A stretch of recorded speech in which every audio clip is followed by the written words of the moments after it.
घंटा नामा देख रहे हैं। ये जो 6 पुतले हैं ये क्यों बिठाए गए हैं?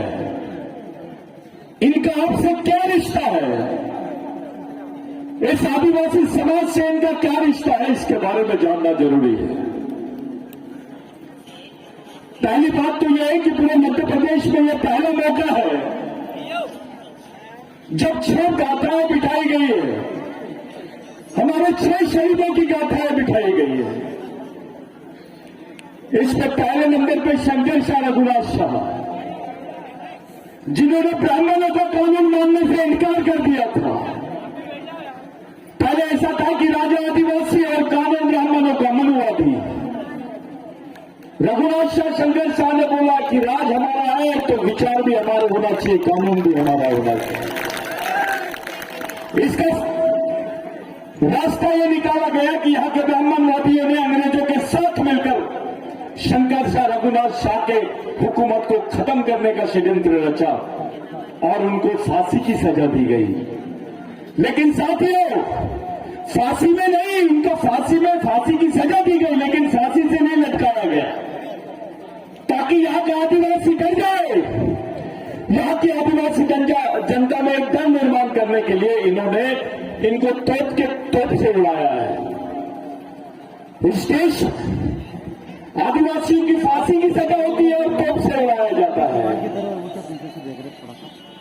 मैं तो एक ब्राह्मण शहीद बताइए भाई, एक उच्च वर्णीय शहीद बताइए, एक ओबीसी शहीद बताइए जिनके साथ ऐसा नहीं हुआ होगा इस देश में।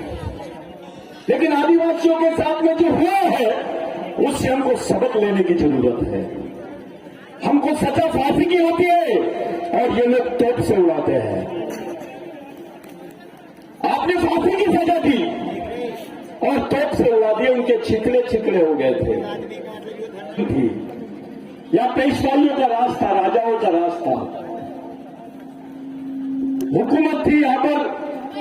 एक तरफ मुगल हुकूमत थी, एक तरफ पेशवाई हुकूमत थी और अंग्रेजी हुकूमत भी थी। साथियों, पहले आप लोगों को, हम लोगों को, यानी पूरे आदिवासियों को इस देश में क्रिमिनल ड्राइव बोलते थे। क्रिमिनल ड्राइव का मतलब होता है गुनहगार जमात, जो पैदा होते से गुनहगार होता है, जिसको नौकरियां नहीं है, जिसको सरकारी महकमे में नौकरी नहीं मिली जाती थी, जिसको गांव के बाहर रखा जाता था। आदिवासियों के गांव अलग होते थे क्योंकि वो क्रिमिनल ड्राइव थे, वो गुनहगार थे। जब भी आदिवासी किसी शहर में जाता था तो ऐसा आदेश देते थे ये लोग कि उसको मार दो। अगर आपने आदिवासी को मार दिया तो उस पर कोई एफआईआर दर्ज नहीं होगा। ये कानून को खत्म करने वाले भगवान का नाम है टंट्या भील। इस कानून के बाद यहां पर जो बैठे कर्मचारी अधिकारी हैं उनको नौकरियां लगी हैं, चाहे ओबीसी हो, चाहे एससी हो, माइनॉरिटी हो। आप जाके अपने घर के रिकॉर्ड निकाल लो, आपके जमीन में आपको जमीन मालिक कब से बोला गया है? पहले तो आपको भूधारक बोलते थे। टंट्या भील के आंदोलन के बाद आप भूमालक बने हैं, ये सच्चाई है।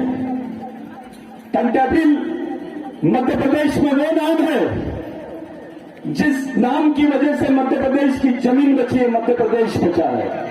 ये किसी राजा ने जमीन नहीं दिया आपको। ये जो जमीन आपके पास है, आज खेती कर रहे हैं आप लोग, ये जमीन राजा ने नहीं, आपको महान शहीद महाविद्रोही भगवान टंट्या भील की वजह से जमीन मिली है और ये गाथा आपने स्थापित की है। टंट्या भील का कर्जा एक आदिवासियों के खून पर है, ओबीसी के खून पर है, दलितों के खून पर है। बाबा साहब को उनकी मां भगवान टंट्या भील के कहानी सुनाती थी।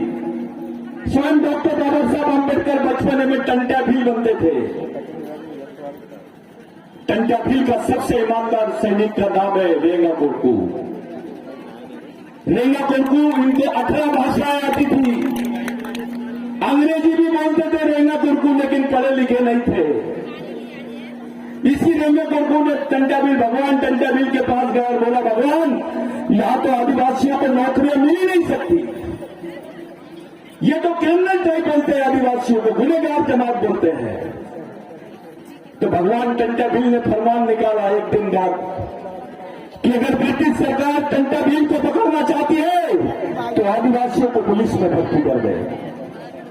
हजारों की संख्या में आदिवासियों को पुलिस में भर्ती किया गया। वहीं से आदिवासियों को नौकरी मिलना शुरू हुआ। वहीं से इस देश में कानून बना जिसमें यहां के आदिवासियों को सरकारी महकमे में नौकरी मिली।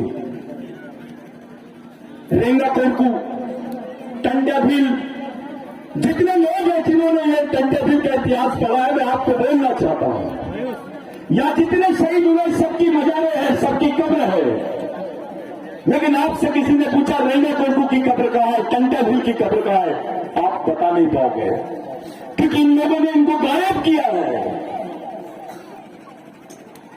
रेंगा कोरकू और टंटाभील के इलाके में एक भी पन्ना नहीं भटकता था। आदिवासियों का राज चलता था, जिसको आप ग्राम सभाएं बोलते थे, उस वक्त टोली बोलते